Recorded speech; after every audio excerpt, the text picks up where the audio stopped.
Hello ladies and gentlemen, welcome back to Lessons with Mark. Now this is a video series where I'm talking about a topic and trying to sort of inspire you by listening to my subtle tones and enjoying cooking a little bit more. Now if you do like these videos, don't forget to like and subscribe. If you don't like them, if you don't like to hear me talking, then go over to my other videos where I will be doing some cooking. In these ones I'm just going to be talking. So don't forget to like and subscribe and follow me on all my other channels, TikTok, Instagram, all that kind of jazz. And sign up to my Substack, why not? So this one, I want to talk to you about whole chicken. Oh wow, cool, good topic, Mark. Okay, so whole chicken, right? It can be so simple, it can be so complicated, it can be so simple.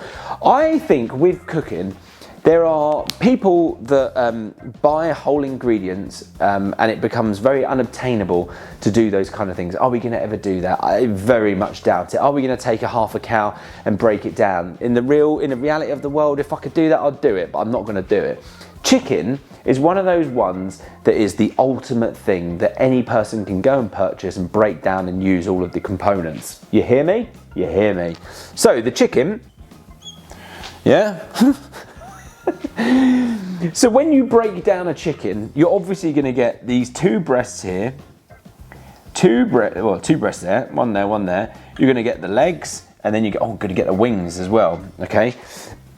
So by buying a whole chicken, you obviously get all of those little elements, but then it's like, what can you do with those elements? What's the play that you can have from that?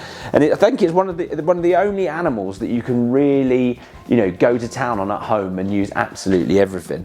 So the legs, once you've got them off, you can obviously break them down. Oh, it's going to be so bad. I'm going to get so much shit for this, but anyway. So this is the thigh, and then this is the drum, and then you're going to get a wing, and then you're going to get two breasts.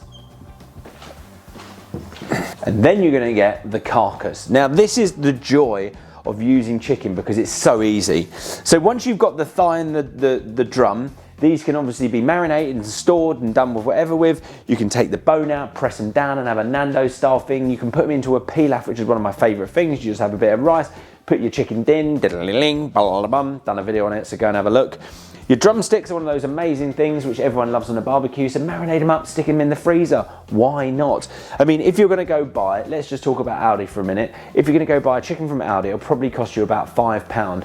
If you're going to go and buy chicken breast portions from Aldi, where you probably get 3, you're probably still spending £4. Worthwhile spending a bit of time to get that, get these, put them in the freezer, have your 2 breasts. They're going to be way better because some of those chicken breast portions, I don't even think they're chicken breasts, to be honest. The breasts are obviously one of the most amazing parts of the chicken because the versatility of it. So you can roast it up as a plain thing like that. You can slice it up, you can do the velveting technique, you can shred it down and use it for a pie filling. It is absolutely brilliant. The carcass, if you want to talk about stocks, is one of the easiest things to do. Roasting bones will give you a more flavourful stock than just boiling it, okay? So if you're going to make a stock, talking about a chicken stock, very, very simple. Your mirepoix, so your classics, you can do whatever you want though. You could do onions, garlic, carrots, celery. Lovely, that's kind of like your base.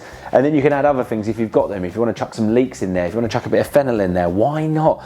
Then you've got your peppercorns, all of that kind of stuff. What I would tend to do is either roast them off or sweat them off in a pan, depending on how big you're doing.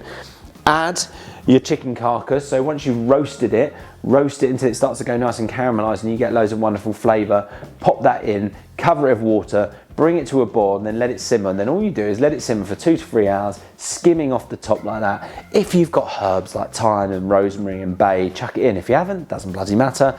Couple of peppercorns, absolutely majestic. Maybe you're going to go down the fennel seed route. Why not? So once you've got that stock, you obviously pass it. That means putting it through a sieve, drain all the bits off. Your carcass and your veggies, they've done their job. And then you've got your stock, which then opens up loads of doors to make broths. You can make it into a gravy, you can make it into a soup, endless possibilities. So look, I think chicken is the ultimate in usage at home, and it's the most flexible, versatile, nose-to-tail eating that we can have in a home. Things like salmon is going to be very expensive to buy a whole fish and portion it all up, and who's going to have time to eat, 20 bits of salmon over a week. Could freeze it, but then it's just weird, isn't it? Because it's already been frozen. Most fresh fish have been frozen. Anyway, I hope that helped. I'll just start chatting. Oh yeah, don't forget to like and subscribe if you do like these videos. If you don't, go and check the other ones out.